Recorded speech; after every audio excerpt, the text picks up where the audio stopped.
corrida eleitoral já está a todo vapor, faltam um pouco mais de 6 meses aí para as eleições de 2026 e você sabe, a Band, sempre pioneira, segue fazendo uma ampla cobertura em todo o seu noticiário para dar ao eleitor essa oportunidade de conhecer ideias, projetos dos candidatos, nesse caso aqui hoje do nosso programa, a Presidência da República, discutindo aí o futuro do Brasil. É por isso que esse é um programa de canal livre especial de eleições nesse domingo e a gente convidou mais 2 pretendentes ao Palácio do Planalto. Estão aqui com a gente o ex-deputado federal e ex-ministro que concorre pelo Democracia Cristã, Aldo Rebelo. Obrigado, Aldo, por estar conosco aqui essa noite.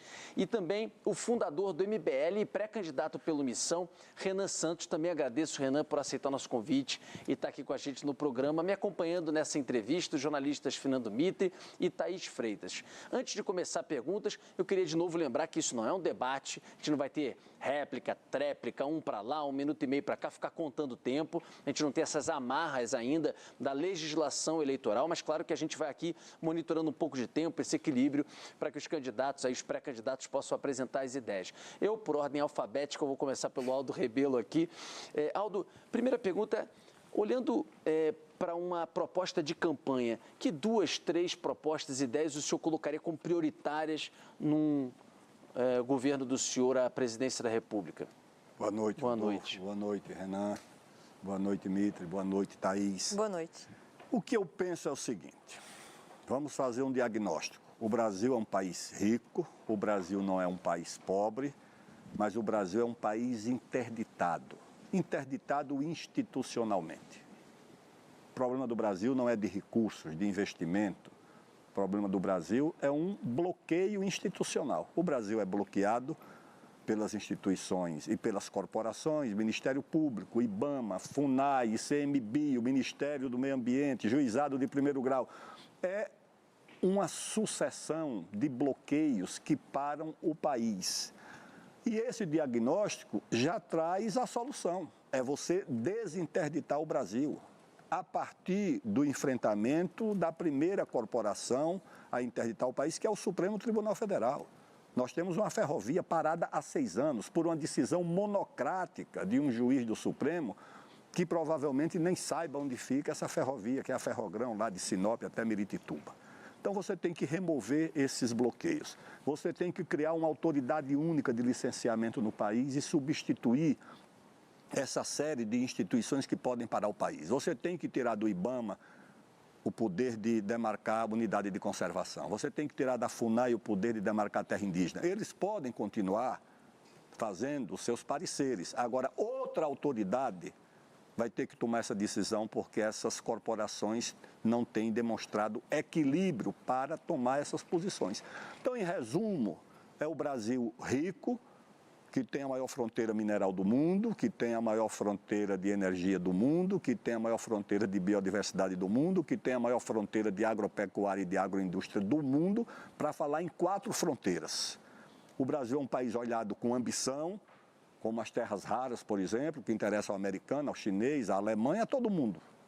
E o Brasil, se desinterditado, ele vai ter, sim, grande possibilidade de enfrentar o problema dos juros, de criar um fundo soberano de terras raras e minerais estratégicos, de criar títulos lastreados em terras raras e minérios estratégicos, de começar a reverter a curva da relação dívida-PIB e dos próprios juros. Então o Brasil tem para onde ir. Basta desinterditar o Brasil. Antes do Mitre e da Thaís, Jana, deixa eu também fazer uma pergunta. É sua primeira vez aqui, o Aldo já esteve em outros programas com a gente. Queria que você falasse quem é Renan Santos, se apresentasse também para o público que ainda não te conhece, mas também, de certa forma, que propostas também, 2, 3 prioritárias que colocaria à mesa? Bom, de fato, é minha primeira vez aqui. Queria agradecer a Band, agradecer todo o time presente, agradecer ao Aldo.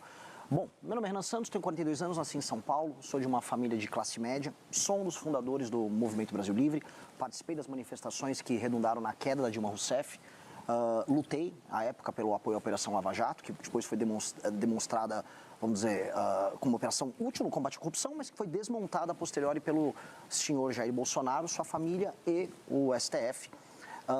com base na luta que nós tivemos, não só contra a corrupção, mas na luta por um Brasil mais livre, um Brasil em que trabalhar e produzir, em que andar na rua livre do crime organizado deveria ser uma premissa. Eu entendi que nós não deveríamos ser apenas um movimento, mas sermos também um partido político. Com base nisso, fundamos um partido Missão, o último e mais jovem partido, fundado agora no final do ano passado. E o que nós defendemos, né? Começando até com um diagnóstico, acho que é um problema de falta de imaginação no Brasil.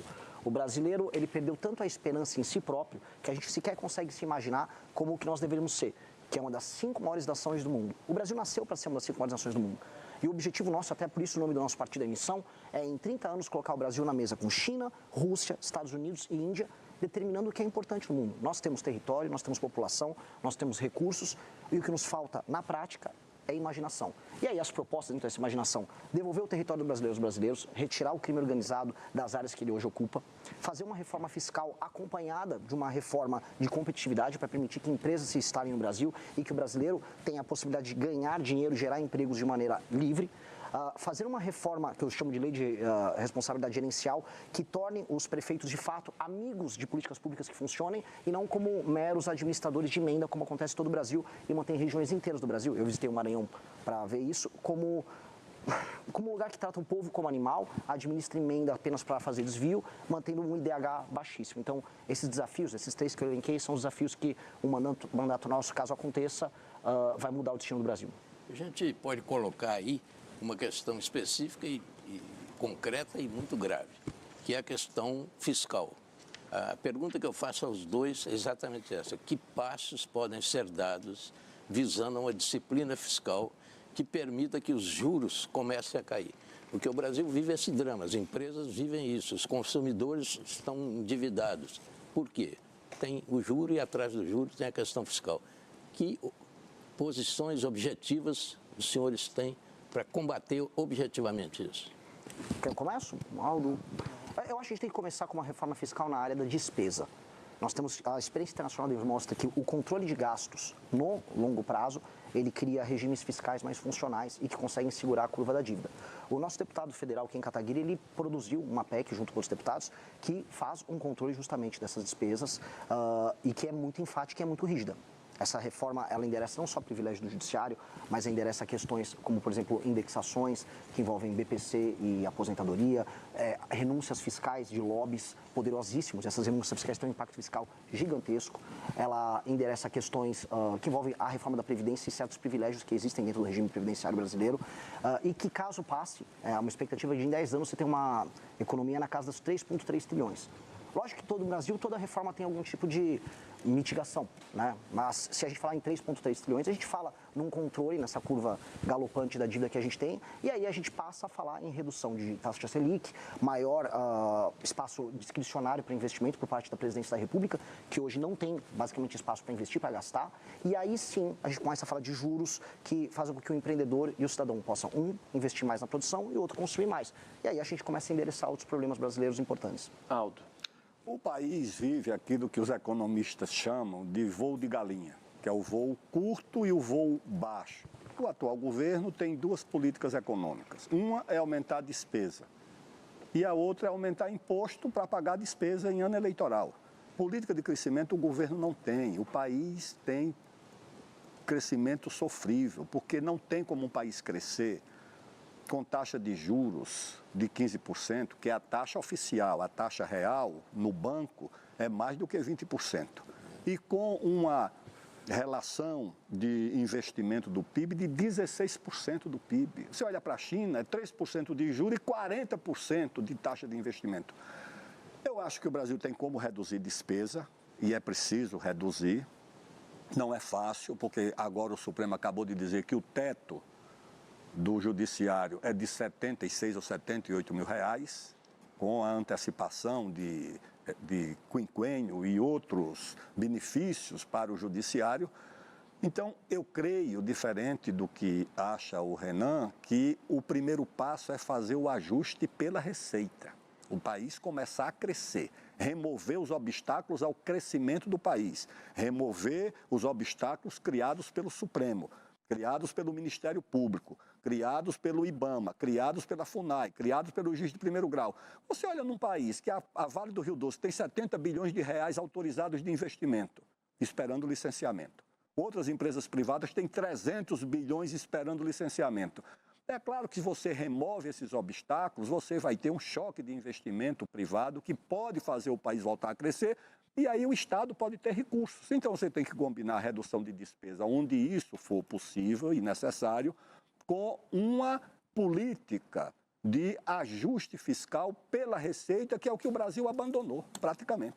Queria fazer uma pergunta política para os dois pré-candidatos que estão aqui sobre estratégia de crescimento. Hoje, pelas pesquisas, nós temos dois candidatos que dominam a intenção de voto, Lula e Flávio Bolsonaro.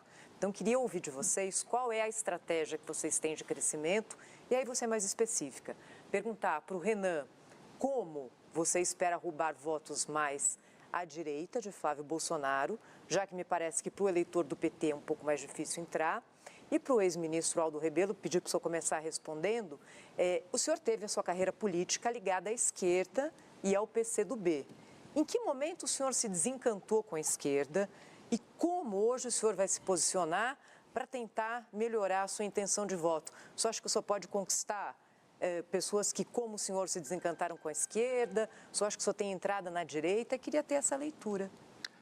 Eu creio, Thaís, que dividir o país artificialmente entre esquerda e direita não explica o Brasil. Você tem que ter uma agenda para o país. E a agenda para o país não é uma agenda de esquerda ou de direita, é uma agenda que leve o país ao desenvolvimento, ao crescimento, à remoção desses obstáculos.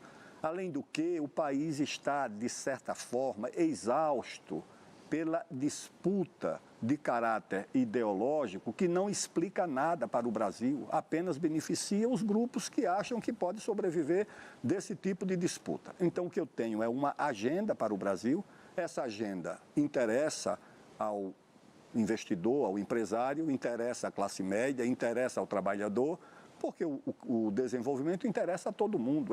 O Brasil, na verdade, ele tem problemas que unem o país. A segurança pública atinge todo mundo, o preço agora da gasolina por causa da guerra atinge todo mundo, no supermercado atinge todo mundo. Por que é que a solução também não pode atingir todo mundo e alcançar todo mundo?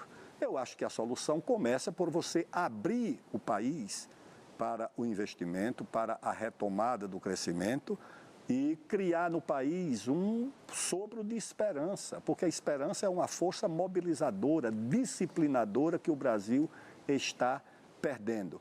Então, eu não vou dirigir a minha campanha para resolver esse dilema de ser de esquerda ou de direita. Eu vou dirigir a minha campanha com um caminho que possa unir o Brasil em torno das soluções que retomem a esperança e o crescimento do nosso país. E você, Renan? Eu vou começando a responder a tua pergunta. Eu não vou partir, e não estamos fazendo isso, da premissa que eu preciso ficar preso a buscar eleitores da família Bolsonaro. Essa estratégia eu deixo para o Zema, eu deixo para o Caiado, que estão fazendo demonstrações públicas de que eles gostam muito do Bolsonaro. O Caiado disse, inclusive, que a primeira coisa que ele vai fazer como presidente é beneficiar os Bolsonaro. E, basicamente, parte da campanha deles... Você diz a anistia? Anistia. Não, a primeira coisa que eu vou fazer como presidente é anistia. Você faria, se eleito? Dosimetria, não anistia. Tá. Dosimetria, que é o que nós votamos favoravelmente no Congresso, mas não anistia. Aquelas pessoas, inclusive, o Bolsonaro cometeram crimes. A gente pode discutir os vícios formais envolvidos ali, mas houve cometimento de crime. E eu sempre digo para os bolsonaristas, se fosse o MST a invadir os prédios públicos, o que eles diriam? Eles pediriam anistia para aquelas pessoas? Crime é crime, não importa se você está de vermelho ou se você está de amarelo. Tá? Dito isso, eu estou rodando o Brasil e eu estou falando de problemas concretos das pessoas e trazendo soluções concretas justamente no coração do eleitorado de cada um. Eu fui tão bem recebido no Maranhão, que supostamente é estoque eleitoral do lulismo, quanto eu fui em Santa Catarina agora, que é estoque eleitoral do bolsonarismo. E tratei de problemas locais e cresci em ambos os lugares. Eu fui, de acordo com o Google Trends, a pessoa mais pesquisada no Maranhão na semana retrasada. Então, há uma resposta que nós podemos dar. Há um cansaço com a polarização e as pesquisas traem para a gente um recall. Ou seja, o top of mind, o nome que vem na cabeça das pessoas quando elas imaginam eleições, ainda é o sobrenome Bolsonaro, agora com Flávio, e o nome Lula, com o atual presidente da República. Mas os mais jovens, que já estão alheios a isso, eles estão procurando outras alternativas. Quando você coloca entre os mais jovens, eu estou com mais de 20%, de acordo com a pesquisa Atlas, e quando a gente separa os homens jovens, eu estou com mais de 30%. O partido que eu montei, o Partido Missão, ele tem 5,8% de predileção entre os brasileiros, e quando eu puxo entre os mais jovens, chega a quase 30%. Qual é o recado disso? As pessoas que não estão, vamos dizer, presas num debate público que está há 6 anos só falando de Bolsonaro, Lula e STF, elas querem soluções para segurança pública, ausência de emprego, ausência de expectativas, falta total e completa de infraestrutura urbana. E essas pessoas não vão falar, qual o problema disso? O problema é o Lula. Não, o problema é o Bolsonaro. Então, quando eu estava no Maranhão, pegando estradas esburacadas e vendo as pessoas dividindo comida com urubu, como eu vi em Pinheiro, terra lá do Sarney, as pessoas não estavam ali, sabe, isso é culpa do Lula, do Bolsonaro. As pessoas, como é que você vai resolver o urubu que está do lado da minha casa? E ao tratar desses temas, aí sim, entra a questão de comunicação de maneira inteligente, a gente cresce. Então, o meu objetivo é fazer isso. Eu vou entrar no coração do bolsonarista e no coração do lulista falando de problemas concretos para eles. Vai lá, Mita, pode ir. Eu queria já levantar a questão da segurança, que é fundamental nessa campanha eleitoral, não é? E as pesquisas mostram que esse tema, ele vem, e quando eu falo das pesquisas das últimas eleições, das penúltimas e tal, esse tema vem crescendo. E agora virou prioridade, às vezes está junto com o preço da comida ali. Então, é um tema que pode ser decisivo nessa campanha eleitoral. E frases de efeito, etc., como nas campanhas anteriores, não vão resolver mais. O telespectador, o eleitor, ele vai querer soluções concretas.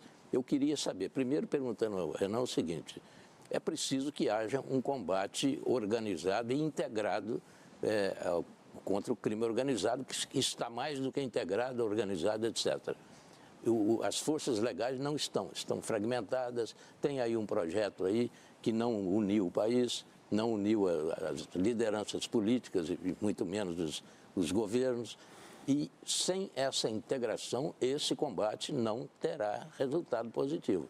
E eu queria perguntar primeiro ao Renan qual é o plano que ele tem para juntar essas forças para combater de fato o crime organizado, que está ganhando a guerra.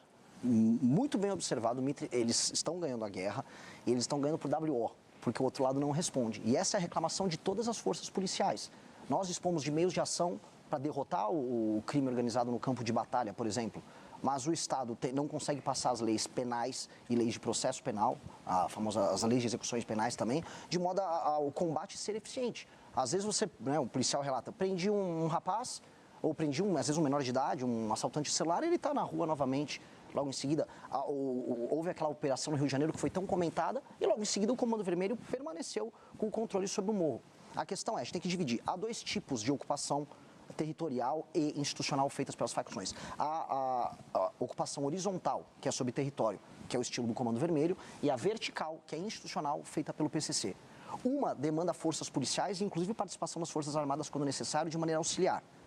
Outra demanda inteligência, COAF, Polícia Federal, instituições da República, de modo a desmantelar suas operações.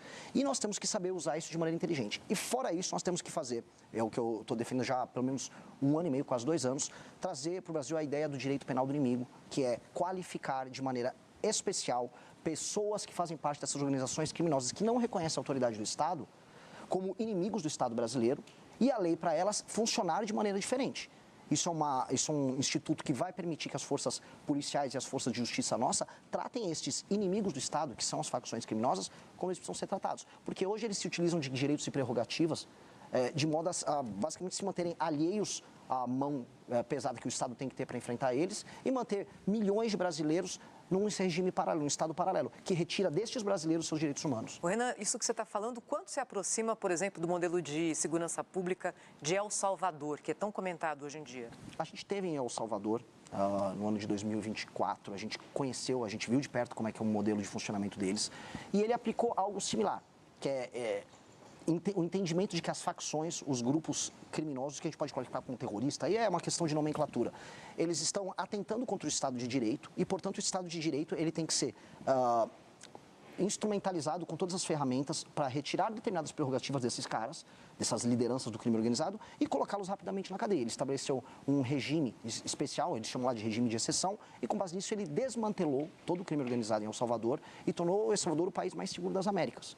O instituto que ele utilizou dá para ser utilizado aqui e nós podemos utilizar outras estratégias também de combate, dado que a situação brasileira é diferente. O Brasil tem modelos diferentes de ocupação. Um exemplo, o PCC, para falar nominalmente, não estava presente em El Salvador, não havia uma versão do PCC lá. O combate ao PCC vai estar diferente do que eles fizeram em El Salvador. Nisso, a estrutura do Estado tem que ser utilizada de maneira diferente também. Cada caso, cada facção, uma solução. Aldo, como o senhor vê esse modelo de El Salvador, na pergunta da Thaís, e também que propostas que o senhor colocaria na área da segurança? O senhor, por exemplo, defende apertos no Código Penal, penas mais duras, redução de maioridade penal. O que o senhor colocaria nessa área da segurança pública? Quando eu era ministro da Defesa, nós fizemos uma operação na Amazônia, chamada Operação Ágata, para reduzir os crimes transnacionais, os crimes fronteiriços. Essa operação era conduzida pelo Ministério da Defesa. Dela participavam o Exército, a Marinha, a Força Aérea, as polícias militares dos estados da Amazônia, as polícias civis dos estados da Amazônia, a Força Nacional, o COAF, a Receita Federal. Então, era uma força-tarefa do Estado que bloqueava a ação do crime organizado transfronteiriço, que era reduzido a zero. Agora, quando a operação cessava, a atuação dos grupos criminosos voltava. Portanto, isso demonstra que você tem como enfrentar, que o Estado Nacional, que as forças policiais, as forças armadas, dando a logística e a retaguarda, tem como enfrentar a criminalidade, que hoje na Amazônia, basicamente, comanda os rios da Amazônia, comanda as áreas de fronteira. O que é que eu defendo? Eu defendo que haja normas especiais e normas de exceção para enfrentar o crime organizado. Você não pode tratar o criminoso do crime organizado como você trata um cidadão que comete um crime de trânsito e que não tem nenhum antecedente criminal. Esse você pode dar a ele o direito da audiência de custódia, do habeas corpus, da saidinha. O crime organizado não pode dispor dessas prerrogativas, porque quando você dá um habeas corpus para um criminoso ligado ao narcotráfico, você termina dando um habeas corpus para o André do Rap. Então, você tem que ter normas. Se não gostarem da palavra normas de exceção, se acham que é muito pesada, usem normas especiais. Normas que deem à polícia, que deem ao Ministério Público, nesse caso sim, que deem ao Judiciário condições para enfrentar o crime organizado e essas facções. Com essas normas atuais, esqueçam. Você não tem condições de enfrentar o crime organizado da mesma forma que você combate um crime de trânsito ou um crime de alguém que não tem antecedente criminal. Então, você tem no Brasil essa possibilidade? Tem, mas no Brasil há uma incompreensão sobre como enfrentar essa situação, porque muitas vezes há uma ideia de que o crime organizado é um problema social. Não. O problema social é desemprego, é fome. O problema social é isso. O crime organizado tem que ser enfrentado com repressão. A violência, o que é o monopólio do Estado, tem que se valer para enfrentar o crime. Quem é que vai enfrentar o crime organizado? É o cidadão que vai sozinho? Não, é a polícia. Ela tem um monopólio da violência e tem que ser usado para enfrentar a criminalidade. De outra forma, nós não vamos debelar o controle de área, como já acontece hoje, o controle de rios e de fronteira, como acontece na Amazônia. Delegados, chefes policiais lá da Amazônia, meus amigos, me mandam relato. Eles já assumem função de Estado, eles investigam a outra facção, eles prendem, julgam, executam a sentença, filmam e ainda mandam para a autoridade policial. E aqui em São Paulo, todo mundo sabe que tem áreas onde a polícia militar não consegue entrar. Então, eu creio o seguinte, ou há mão de ferro contra o crime organizado, ou essa batalha nós não vamos vencer. E como é que você vê a dificuldade política, pergunto para os dois, para juntar as forças todas do país, os governadores e a União? É evidente que alguém tem que coordenar isso, tem que ser a União, né? O governo federal deve coordenar o grande combate ao crime organizado no Brasil, com o apoio dos estados. Eu estou falando da estrutura que o país tem. Sem essa estrutura na sua plenitude, vai ser difícil ganhar essa guerra. Eu queria perguntar como é que você vê as questões políticas impedindo a união das forças contra o crime organizado. Olha, eu fui o responsável pela segurança pública durante a Copa do Mundo. Isso. Nós íamos receber 32 seleções, eu acho, ou 31, chefes de Estado. A Merkel veio aqui 2 vezes, o vice-presidente dos Estados Unidos veio, o Putin veio, o rei da Bélgica veio, ver esse povo todo, tinha que dar segurança. E aí nós trabalhávamos com as Forças Armadas, trabalhávamos com as polícias militares e as polícias civis e foi um sucesso absoluto. Isso foi no governo... No governo da presidente Dilma em 2014. Nós tivemos a cooperação entre essas instituições, nós tínhamos comando e controle comuns, Exército, Marinha, Aeronáutica, Polícia Militar de São Paulo, Polícia Civil, Força Nacional, Polícia Federal, todo mundo trabalhando em cooperação.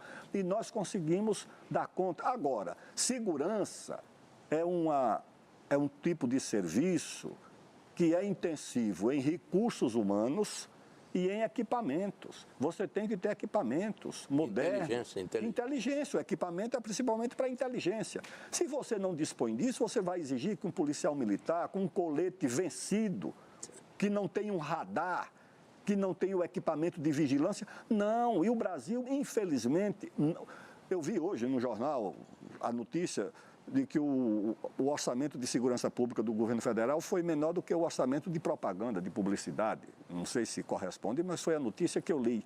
Então, de fato, é uma atividade negligenciada pelo Estado, negligenciado por boa parte dos governos e no Brasil se tornou essa calamidade que nós temos. Então, se você tiver meios, recursos, as nossas Forças Armadas são muito bem qualificadas. As nossas polícias militares também são preparadas. Como recursos humanos, são bem preparadas. Agora, o recurso humano precisa do equipamento, precisa de uma viatura. Para fiscalizar o Rio da Amazônia, precisa de uma lancha. Agora, você não tem, você sai com uma canoinha, uma voadeira, com um tenente, 2 sargentos, para levar a vacina e o remédio para o Ribeirinho. E eles se deparam com uma lancha, com uma metralhadora .50 na proa, descendo o rio. O que é que acontece? O barco do Exército se refugia no Igarapé, porque não tem condições de enfrentamento. Se tiver, aí a conversa é outra. Renan, até te ouvir também sobre a questão de, um pouco do que o Mitri falou, dessa integração também entre as forças. Eu acho isso e às vezes falta de vontade até política entre esses entes, né? Mas esse é o problema principal. A real é que as forças de segurança nos estados, elas sabem o que fazer. Eu tive no Ceará e nós temos cidades inteiras tomadas pelo crime organizado. Não há, eu repito aqui, já até fui processado 2 vezes pelo governador do Ceará. Não há vontade política em resolver isso. Não há vontade nenhuma. E eu suspeito, e posso tomar um 3º processo, que o governo do Ceará é especialmente leniente com o avanço do Comando Vermelho. Há governadores que não têm vontade política em resolver isso. Na Bahia está acontecendo a mesma coisa com o Jerônimo.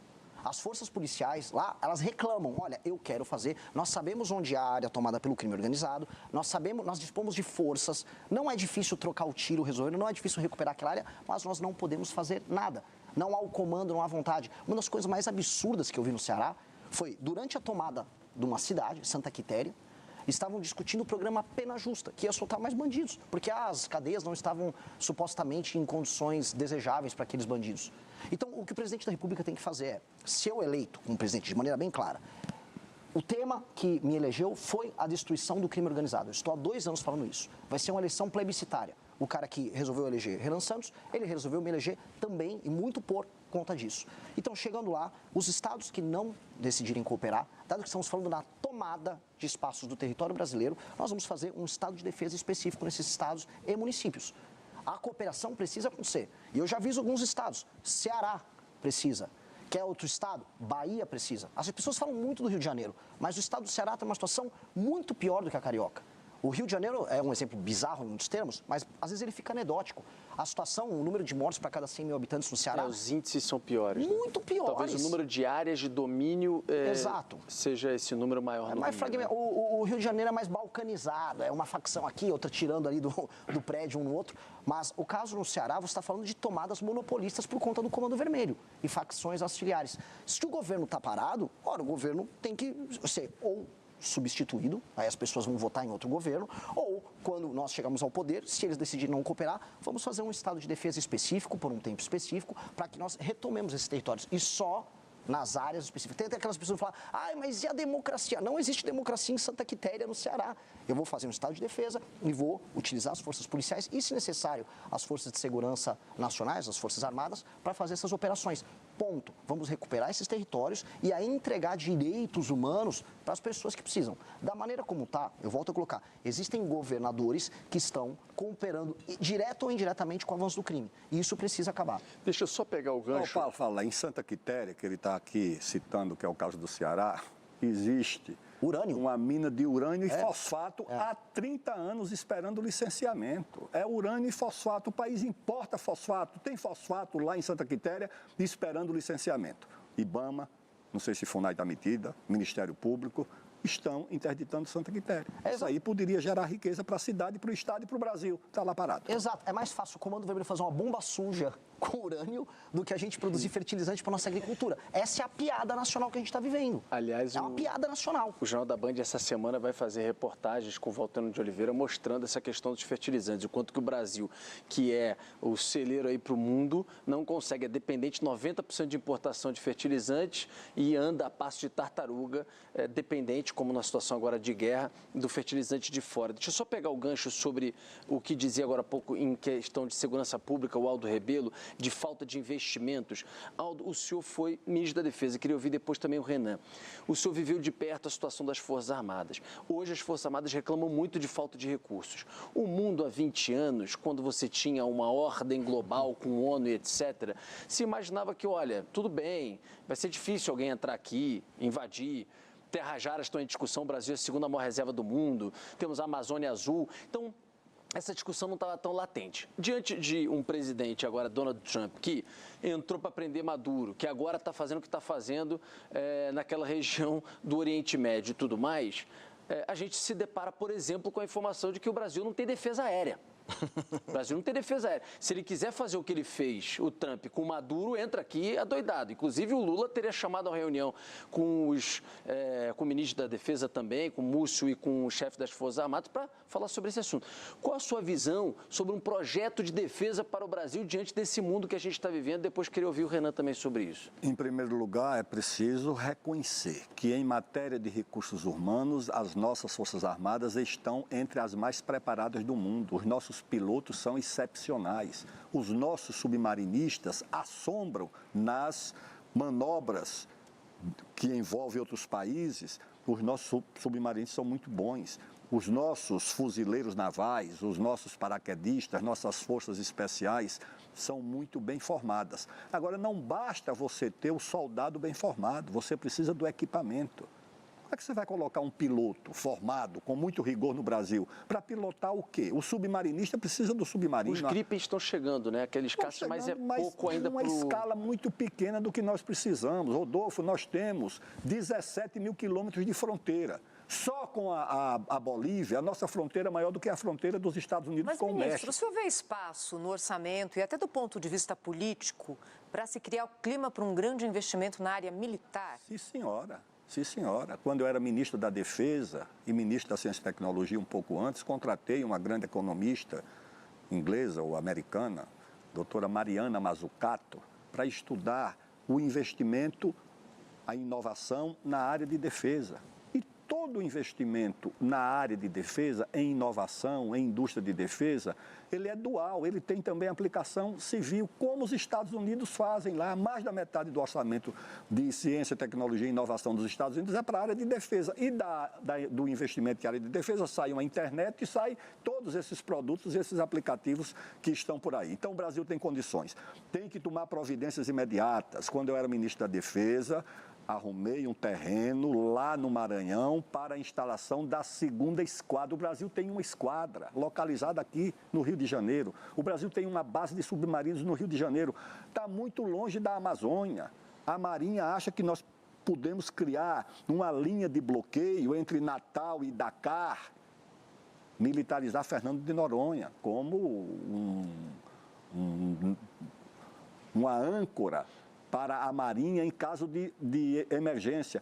Eu separei lá o terreno, transferi do Exército para a Marinha, num porto de águas profundas, perto de São Luís, para fazer a 2ª base, ali perto da Amazônia. Você tem que criar uma base aeroespacial no norte do país, ou em Boa Vista, ou em Tiriós.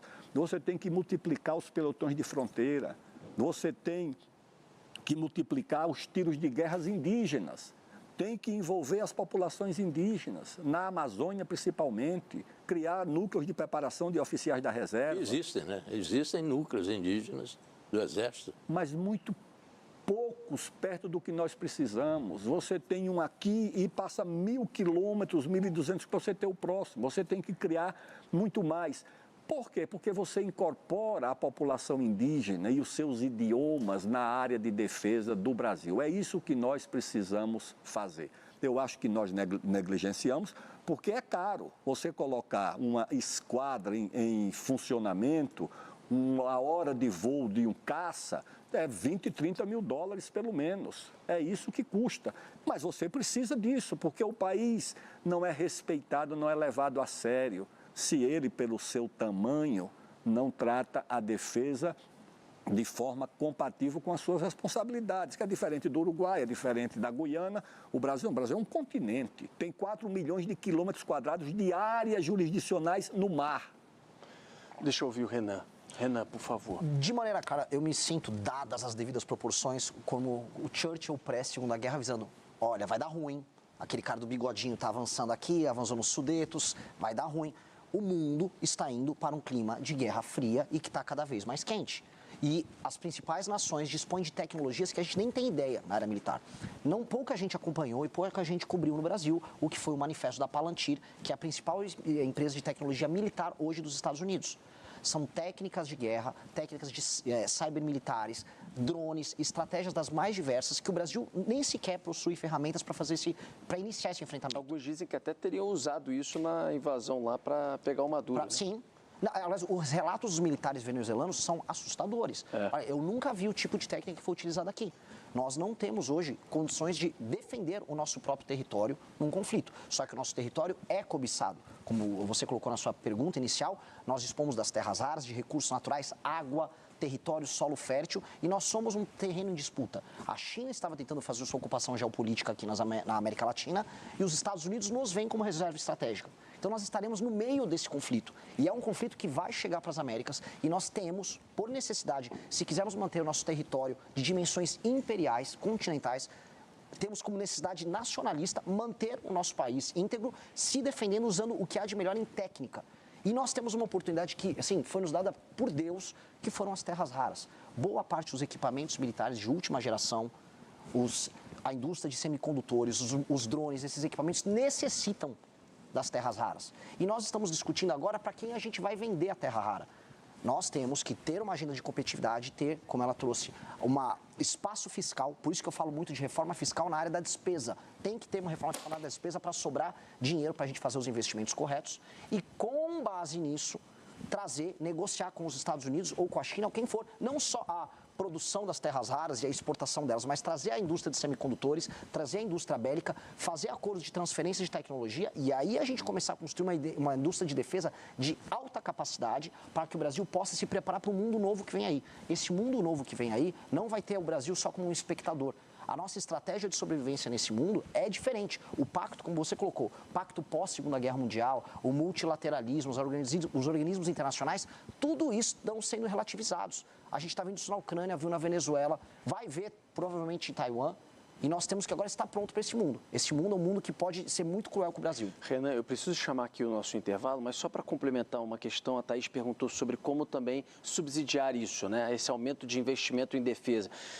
O senhor acha que, às vezes, por exemplo, a exploração que ainda não aconteceu, regulamentar e explorar mais terras raras, você pode pegar uma parte desse dinheiro e direcionar para investimento em defesa? De onde você acha que pode vir esse recurso, que realmente não é pouco, para o investimento nessa área? Eu vou mais longe do que isso. Não é apenas, por exemplo, pegar um pedaço dos royalties e direcionar para a área de defesa. Eu estou falando de montar uma cadeia de indústria bélica no Brasil com transferência de tecnologia. O Brasil é o segundo lugar no mundo com mais reservas de terras raras. Portanto, usemos isso como barganha. Tal qual o Vargas soube utilizar durante a Segunda Guerra Mundial a barganha do peso do Brasil para a instalação de indústria siderúrgica aqui. A CSN lá em Volta Redonda. Exato, precisamos utilizar isso como barganha para nos posicionarmos. E é urgente. O problema é que no debate público no Brasil, os dois principais candidatos não falam disso. Um só fala em soltar o pai e outro fala em pé de meia. Enquanto isso, daqui 30 anos, talvez não tenha país para soltar ninguém nem para botar pé de meia. Queria agradecer nesse primeiro bloco ao Renan, Aldo Rebelo. A gente está aqui conversando, fazendo uma entrevista com os dois pré-candidatos à presidência da República, nesse canal livre especial aqui de eleições. A gente vai para o intervalo e a gente volta já. Não saia daí que o programa está debatendo diversos assuntos e a gente tem muitas perguntas na manga ainda. Até já.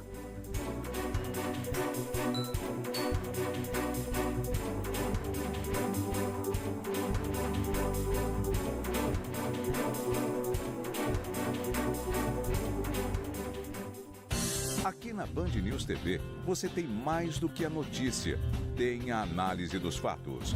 Fernando Schiller e o ponto de vista sobre o que acontece na política. Na coluna A Notícia, o olhar crítico e experiente de Fernando Mitre sobre os acontecimentos no Brasil e no mundo. Direto de Brasília, Cláudio Humberto revela os bastidores da capital federal. E para além da informação, aqui você encontra opinião com Rodolfo Schneider. Eduardo Oineg também está com a gente. Diariamente, uma análise direta sobre os principais fatos do dia. Aqui a economia vai muito além dos números. Juliana Rosa e Paulo Rabelo de Castro repercutem o cenário econômico do país, o que mexe com o mercado e com o seu bolso. E não pode faltar a análise completa de política e cotidiano com Marco Antônio Sabino. Band News TV, na velocidade da notícia, com os melhores colunistas.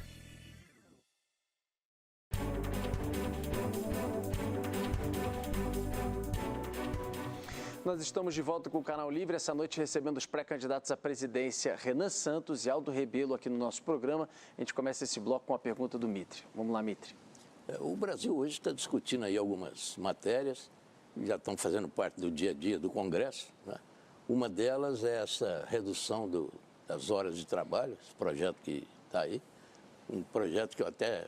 O primeiro projeto eu chamo de absurdo, que é o 4x3, você trabalha 4 dias e folga 3. Até que seria bom, mas é inteiramente fora da realidade. Mas o governo tem um outro que vai além disso e de maneira um pouco mais, digamos, amadurecida. A oposição tem sua posição que é o 5 também. por 2, né? O 6 por 1 vai para o 5 por 2. 5 por 2, com possibilidade de negociar casos específicos, bem diferente do 4x3, que é inteiramente absurdo, né? Mas, enfim, esse assunto veio para ficar, vai ser discutido e vai acabar sendo indo à votação no Congresso. Eu queria a opinião do Aldo e depois a opinião do Renan, porque é um assunto que estarão nas primeiras... Esse assunto estará nas primeiras páginas nos próximos dias. Na verdade, já foi aprovado por unanimidade na comissão da Câmara. Mas aí é só a constitucionalidade, né, da matéria. Mas a tendência é que esse processo vá reproduzir essa votação na Comissão de Constituição e Justiça, porque todos os partidos, tanto os do governo quanto os de oposição, estão lá representados. Eu vi a declaração do líder do PL, o deputado Sóstenes, dizendo que não ia fazer nenhum contraponto a isso, porque não ia querer dar discurso para o PT e para o Lula. O que é que eu acho? O que eu acho que a discussão essencial do país, ela fica de fora nesse debate. Qual é a legislação que é seguida pelos dois países que mais crescem ou que têm as economias mais fortes do mundo? Nós devíamos olhar qual é a norma chinesa, qual é a norma norte-americana, como é que a produtividade do trabalho se orienta por uma legislação que combine prerrogativas, direitos. A China é o país que nos últimos 10 anos mais aumentou salário no mundo, mais elevou renda no mundo. Com que tipo de norma? Com que tipo de política? Porque o governo, na ausência de uma política de crescimento, de desenvolvimento, adotou o caminho de oferecer uma aspiração comum. Claro que o trabalhador prefere trabalhar de segunda a sexta e repousar no sábado e no domingo, mas você tem atividades na economia que necessitam do trabalho no fim de semana, dos turnos no fim de semana. Isso tem que ser incluído. E não é apenas no comércio, é na indústria. Isso tudo tem que ser compatibilizado, mas acho que o governo não tem a ideia... Mas o Congresso vai colocar isso do jeito que o senhor colocou aqui. Vamos ver o que é que o Congresso vai fazer. Eu acho que, nesses casos, o Congresso sempre tende a adotar uma posição moderadora, uma posição de mediação. E o governo, que não tem maioria no Congresso, geralmente tende a encontrar um caminho da negociação para não sofrer nenhum tipo de derrota. Mas acho que é uma agenda que não se dirige para encarar o problema central e fundamental do país, que é retomar a economia, gerar emprego e gerar renda para a população, principalmente para os mais jovens. Mas estará no dia a dia do Congresso. Eu não sei exatamente se a votação vai acompanhar o que aconteceu na CCJ. Para mim, há um vício de origem nessa história. E qual é o vício de origem? O fato de ser uma PEC. Não precisava ser uma PEC. O governo é projeto. Poderia ser é que o que passou na CCJ é a PEC. Foi a PEC, mas o governo vai apresentar um projeto. Como a PEC está andando, o showzinho está rodando na PEC. E me parece que há uma vontade dos parlamentares à esquerda em se promoverem discutindo isso e os parlamentares de direita em não gerar rejeição. Já é a segunda vez que uma pauta que é cara para a esquerda conta com a capitulação da direita. O bolsonarismo lá no PL da misoginia votou junto com a esquerda e depois fica apontando o dedo para todo mundo, chamando todo mundo de comunista se você não apoia cegamente o Bolsonaro, o que é uma covardia, uma capitulação. Inclusive combina muito com o Flávio Bolsonaro, que não gosta de ir em programas como esse aqui e que disse publicamente que não pretende mostrar suas propostas porque isso pode tirar voto dele. Eu tenho que falar o que é impopular. Este projeto, ele é picaretagem.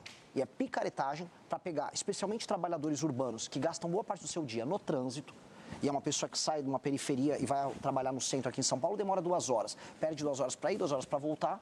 Quando você vê, ela perde mais de 20 horas uma semana só em trânsito. Perde tempo de ficar com a família, tempo de ficar com os amigos, tempo de se qualificar, tempo de fazer um curso, um treinamento. Essa pessoa, na prática, sofre isso. Aí eles pegaram essa dor e estão tentando voltar a ter um tipo de conexão com o trabalhador comum, conexão que eles perderam porque passaram os últimos anos só falando de sou trans ou não sou mulher ou não sou. Umas discussões bizantinas que não têm utilidade prática nenhuma para o trabalhador. E eles em pesquisa, o PT já encomendou pesquisa, viram que eles estão perdendo esse trabalhador. Então eles puxaram essa pauta simplesmente para poder voltar a crescer em termos eleitorais com essa população.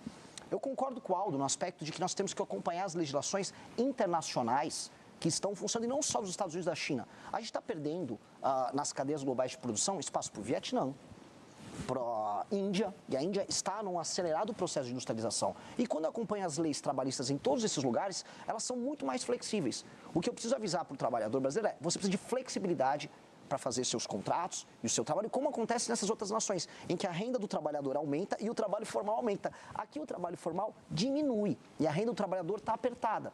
E aí me soa, e é isso que eu vi em alguns estados do Nordeste, que parece que o governo quer mais que a pessoa caia na informalidade e depois receba uma bolsa ali e fique dependente do Estado. Eu não acredito nisso. Eu defendo o trabalho formal e regimes, do ponto de vista da relação trabalhador-empresa, regimes mais flexíveis.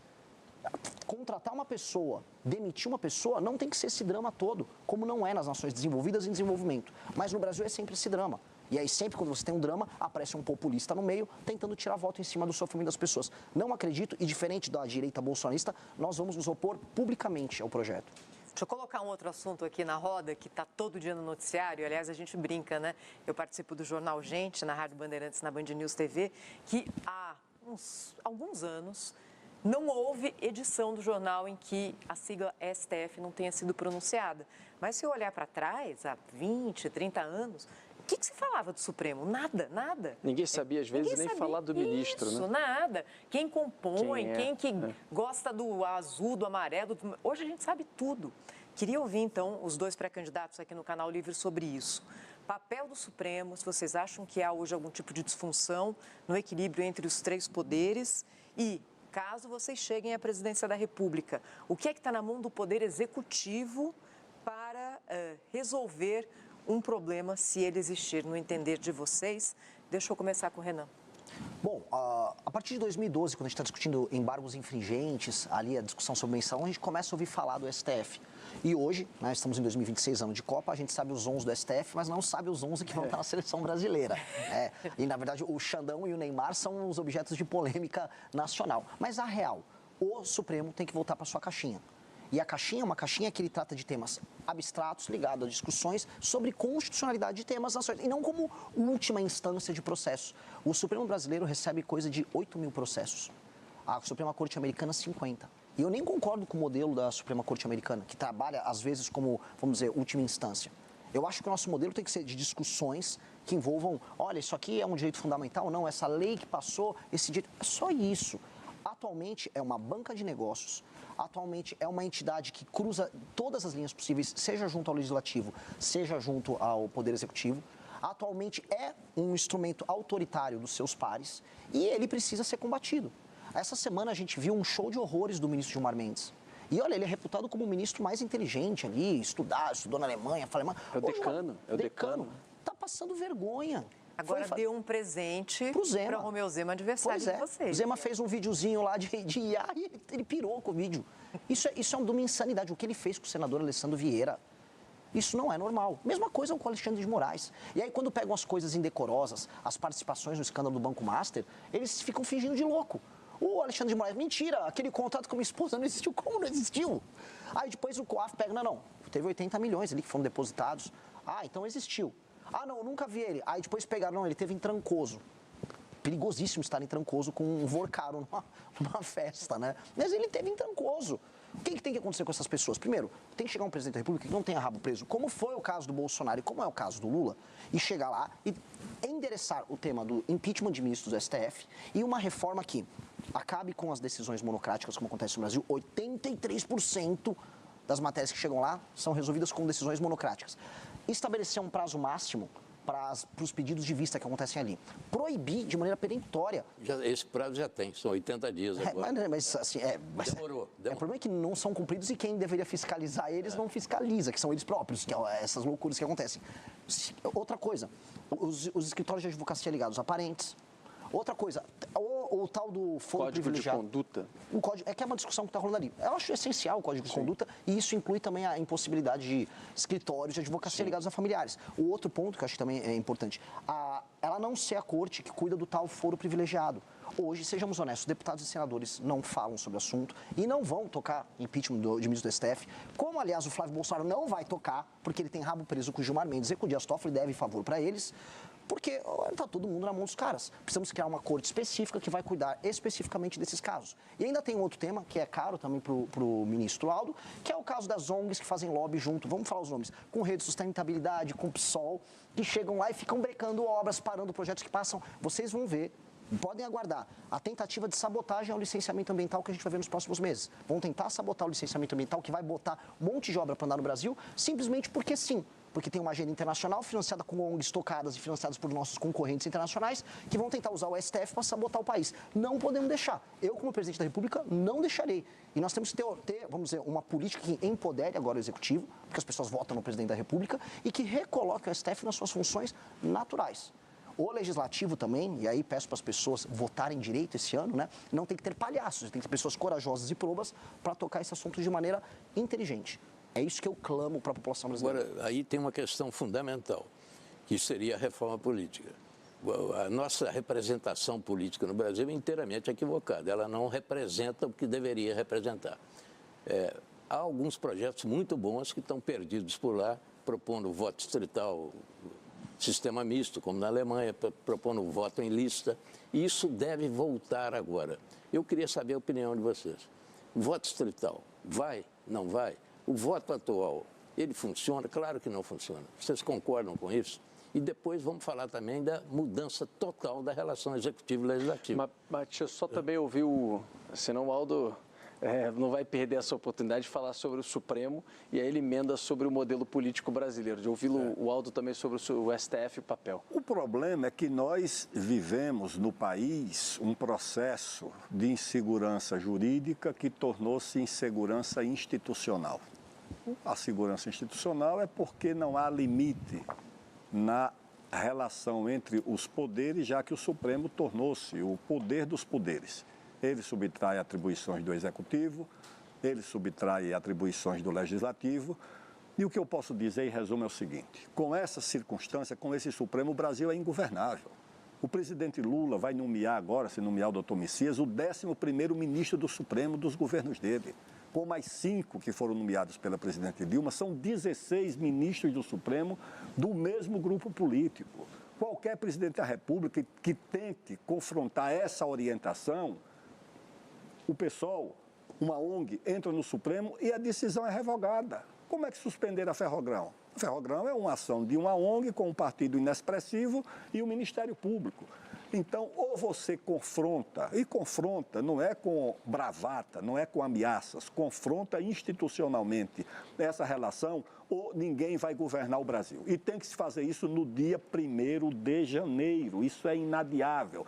Porque se você não remove essa ação de um Supremo que se julga acima da Constituição, se um presidente da República não chegar a hora e dizer o seguinte: eu estou impedido de cumprir essa decisão do Supremo porque ela fere a Constituição. Porque a ideia que se criou é que o Executivo e o Legislativo estão submetidos à Constituição e o Supremo é a Constituição. Não. O Supremo está tão submetido à Constituição quanto o Executivo e o Legislativo.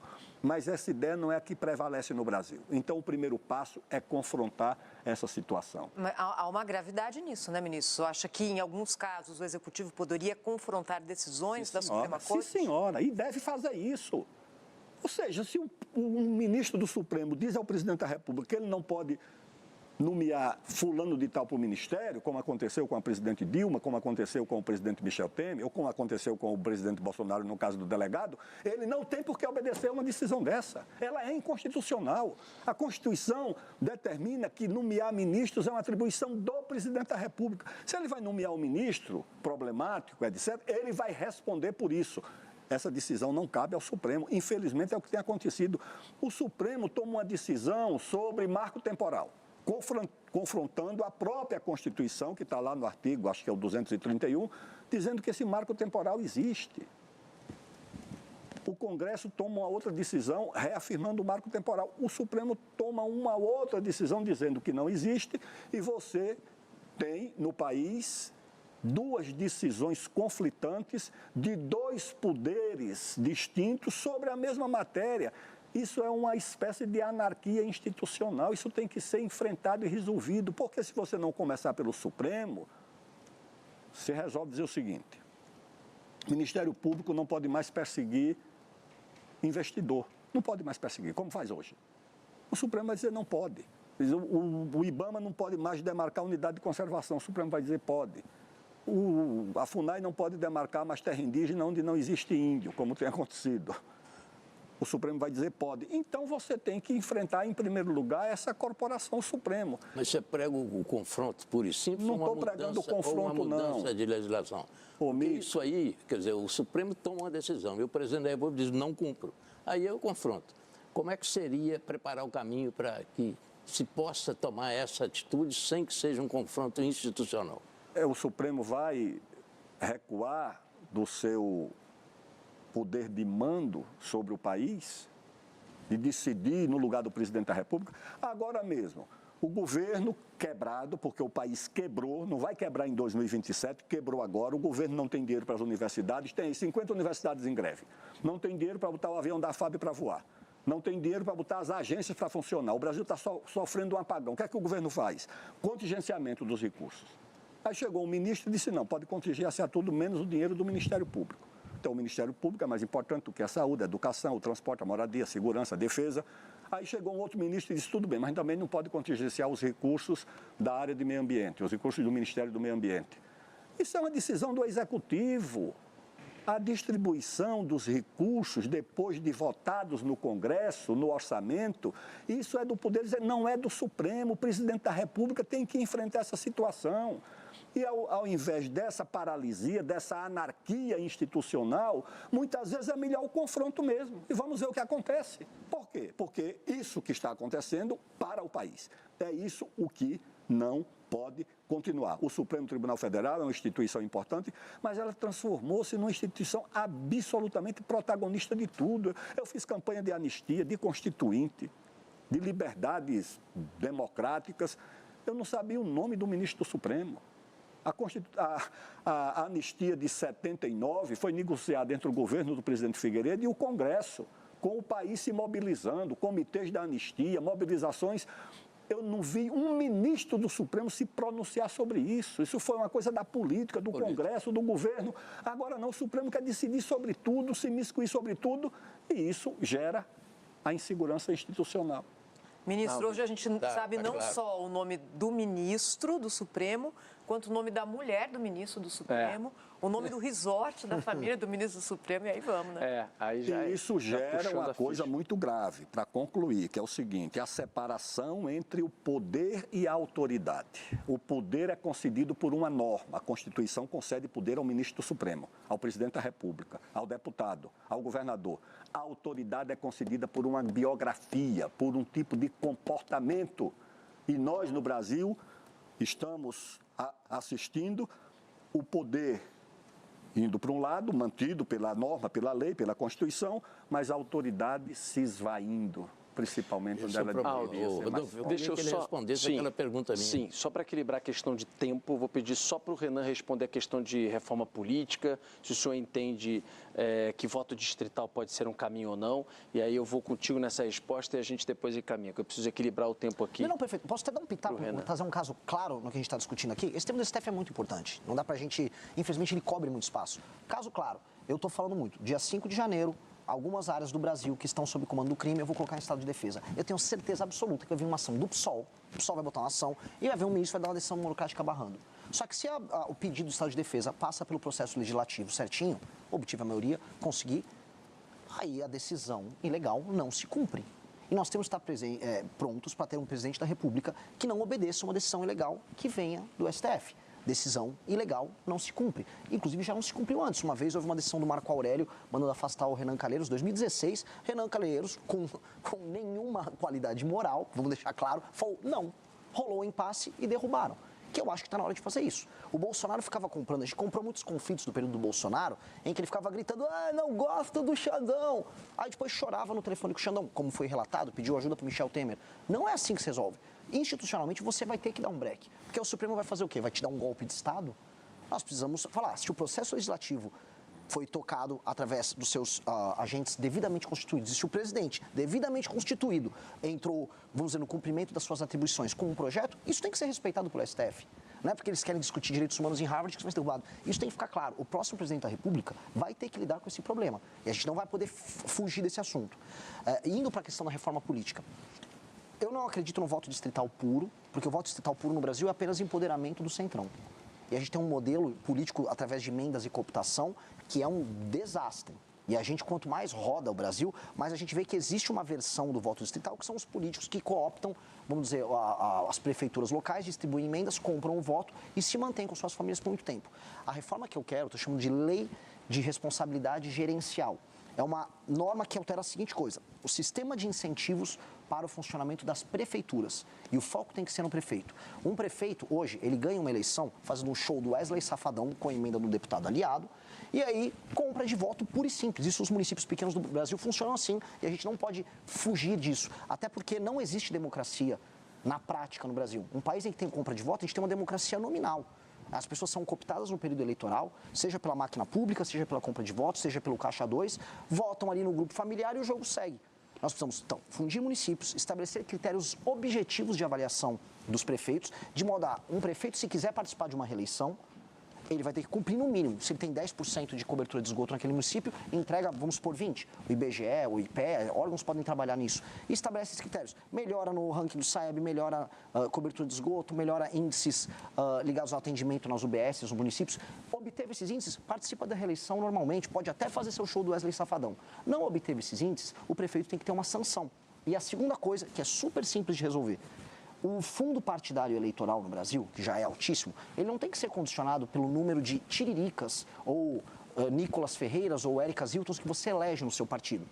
Ele tem que ser condicionado a esses critérios de desempenho objetivo dos seus prefeitos. Então, um partido tem os prefeitos obtêm bons índices de desempenho metrificados de maneira objetiva, portanto, atendem ao interesse da população local, mesmo quando a população local não saiba avaliar. A população local no Brasil não sabe avaliar, por exemplo, a importância do saneamento básico. Não cobra, eu quero meu saneamento, ninguém cobra, até porque a obra está acontecendo debaixo da terra. E aí ninguém liga mesmo com o marco do saneamento no passado. Então, fazer isso obriga os partidos a... eu quero colocar bons prefeitos que vão obter bons índices de desempenho e assim eu tenho mais dinheiro para reinvestir em mais bons prefeitos e administradores públicos de qualidade. Com esse sistema de incentivo, de um lado, e com a punição para o líder político local e para o partido não poder concorrer à eleição, inclusive ficar inelegível por 8 anos naquele município, aí a gente começa a balancear. A gente estabelece critérios objetivos de avaliação. E isso a gente começa a dimensionar a necessidade das emendas, a função dos deputados federais e a função dos partidos políticos. Porque hoje o partido político é só um nome. Qual a diferença do PSD para o PP, para o União Brasil, para o MDB? Praticamente não serve para nada. A representação popular, do jeito que está, se manteria. Lógico, você vota na eleição. Acontece que um prefeito fica 4 anos, Mitre, no município, Sim. pega aquele município com 2% de esgoto, e aí termina com 2% de esgoto, ou água potável, e a população o reelege. Mitre, a população reelege ele porque a população está num nível de pobreza que ela naturalizou o absurdo. E aí esse prefeito não tem nenhuma obrigação em aumentar a atividade econômica naquele município, nenhuma, continua com o pires na mão pedindo dinheiro do fundo de participação dos municípios, o dinheiro chega, ele não faz nada de útil, faz o famoso show do Wesley Safadão, do Natanzinho no município, coloca a turma na prefeitura, coopta a galera, faz caixa 2 com o dinheiro desviado das emendas que estão na casa dos mais de 60 milhões e o jogo segue e ele é reeleito. Quando a gente vai nas pequenas prefeituras dos lugares mais pobres do Brasil, a gente vê isso. Por que é reeleito o prefeito que não melhora nenhum indicador básico? O prefeito, portanto, não está cumprindo seu papel constitucional de atender às demandas da população. E a população não sabe avaliar. A gente vai precisar ajudar a população a avaliar de alguma maneira. E esses critérios objetivos têm que estar presentes nisso. A não ser que a gente aceite as coisas como elas estão. Tudo bem, eu vou ver o Maranhão para sempre, sem rua, sem esgoto e com atividade econômica baixíssima. É isso que a gente quer? A gente chama isso de democracia? Eu não consigo concordar. Então, uma reforma tem que passar por isso. Porque, se não alterar isso, é distrital misto, é distrital puro, é o modelo alemão, é o modelo português com a lista fechada, meio que não vai fazer diferença. Porque o sistema de incentivos vai ser o mesmo. Aldo, a gente está indo para o final já do programa. O senhor é um nacionalista, o senhor tem a origem lá no Partido Comunista, como a Thaís agora há pouco lembrava. Qual a sua posição sobre as privatizações? A gente está vendo, por exemplo, algumas estatais como o Correios, né, apresentando um déficit gigantesco nesses últimos anos. O senhor, caso presidente, manteria essas empresas estatais ou o senhor pensa em privatizações? Privatizar ou não privatizar não é uma questão de princípios, é uma questão de necessidade. O Brasil, quando construiu empresas estatais, é porque o setor privado não tinha interesse em, por exemplo, fazer siderurgia no Brasil. Então, o Vargas arrumou lá um fundo americano de 100 milhões de dólares e fez Volta Redonda. Depois, o Brasil fez petroquímica, aí já com um capital de participação do Estado, 1/3, do setor privado nacional, 1/3, e do setor privado estrangeiro, 1/3. Aí nós fizemos as indústrias de petroquímica. Nós fizemos a celulose também, principalmente em Aracruz, com esse investimento público. Onde o capital privado tiver condições de resolver, de tocar, não tem por que o Estado se meter. Agora, se o setor privado não tem interesse em fazer uma empresa de pesquisa agropecuária como a Embrapa, aí você tem que colocar o Estado. Se o Estado não tem condições de montar uma escola de engenharia como o ITA, o Instituto Tecnológico da Aeronáutica, e depois fazer um centro de tecnologia aeronáutica e depois fazer uma indústria aeronáutica como fez a Embraer, o Estado toma a iniciativa. Então você tem que combinar, como no mundo inteiro, nos países que souberam combinar o dinamismo, a criatividade da iniciativa privada com o apoio e a iniciativa do Estado, onde isso foi importante, é o que o Brasil tem que fazer. O Brasil não tem que inventar e dividir o seguinte, ou é público, ou é empresa pública, ou é empresa privada. Não, o Brasil tem que combinar eficiência, tanto na atividade pública quanto na atividade privada. E fazer com que a combinação dessas duas ações resulte no interesse nacional. Ali tem uma atividade que pode contar com a presença do empreendedor privado, seja ele nacional ou internacional, muito bem, vamos. Como o chinês fez e está fazendo até hoje. Produtividade. Renan, privatizações. Sou favorável, dependendo do caso. Agora, num modelo mais amplo, a gente tem que entender que com a chegada da inteligência artificial, machine learning, a gente vai poder utilizar a centralidade do Estado de maneira eficiente como nunca antes na história do Brasil. Eu estou muito otimista. A Petrobras ser pública ou ela ser privada é pequeno perto do que a Petrobras e o setor todo vai poder fazer num mundo em que o conhecimento ele vai ser compartilhado. É uma novidade muito grande nisso. Um exemplo, mais que não seja uma empresa pública, o SUS, com o uso da inteligência artificial, do machine learning, do prontuário único, de aplicativos que vão fazer com que você possa se consultar com o médico na hora, ele vai passar por uma revolução nos próximos anos. Eu era, como liberal, não gosto do SUS, tudo que é meio, tem único no nome, eu sou meio contrário. Hoje eu já olho o modelo centralizado do SUS, junto com a tecnologia, com o machine learning, como uma dádiva. A gente vai poder fazer uma revolução na área da saúde, como os Estados Unidos hoje não podem fazer. Como a Inglaterra está pensando em fazer, como El Salvador, a gente citou o Bukele agora há pouco, está fazendo, e o modelo deles é sensacional. A gente fala muito de segurança, mas a área da saúde é uma revolução. E aí, a centralidade do Estado, o papel articulador de forças, agora surgindo também como um papel articulador de inteligência, pode tornar o Brasil um país muito, não só eficiente em entregar seus serviços, mas muito poderoso. A gente poder usar as terras raras, utilizando o Estado como, por exemplo, um fomentador dessas empresas de tecnologia que vão fazer transferência de tecnologia com empresas americanas e explorando esses recursos, o Estado não passa a ser um inimigo, ele passa a ser um parceiro nessa construção. E eu acho que esse futuro vai ser próximo. A gente precisa finalizar. Aldo, 1 minuto, se você puder também, Renan, na sequência, Bem considerações finais.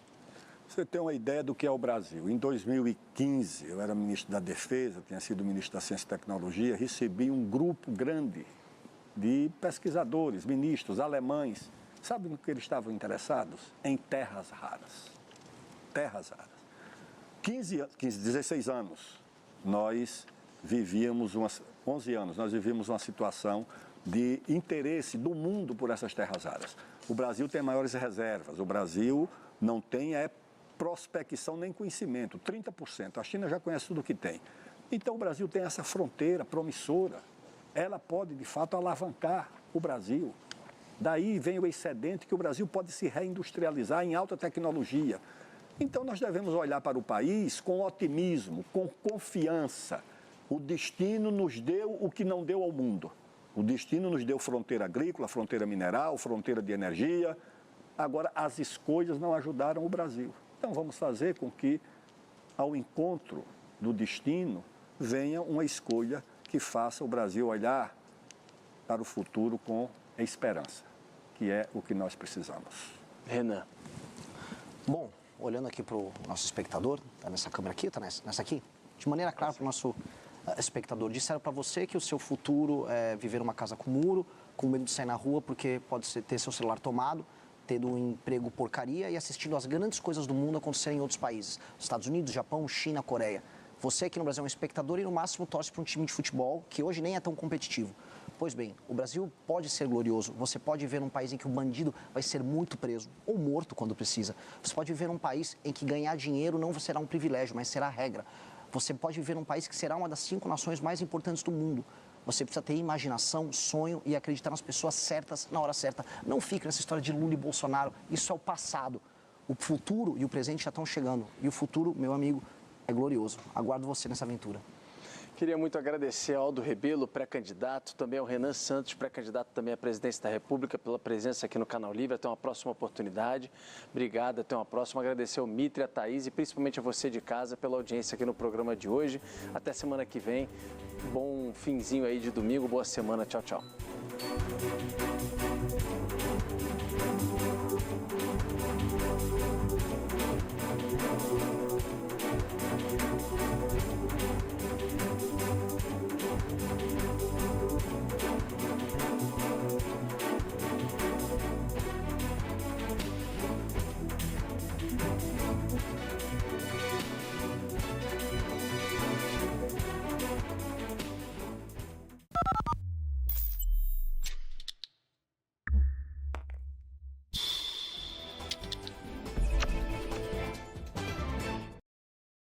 A Band News TV tem no seu DNA a credibilidade do Grupo Bandeirantes de Comunicação. São 9 milhões de telespectadores e quase 10 milhões de seguidores em nossas plataformas digitais que nos acompanham durante nossas 24 horas.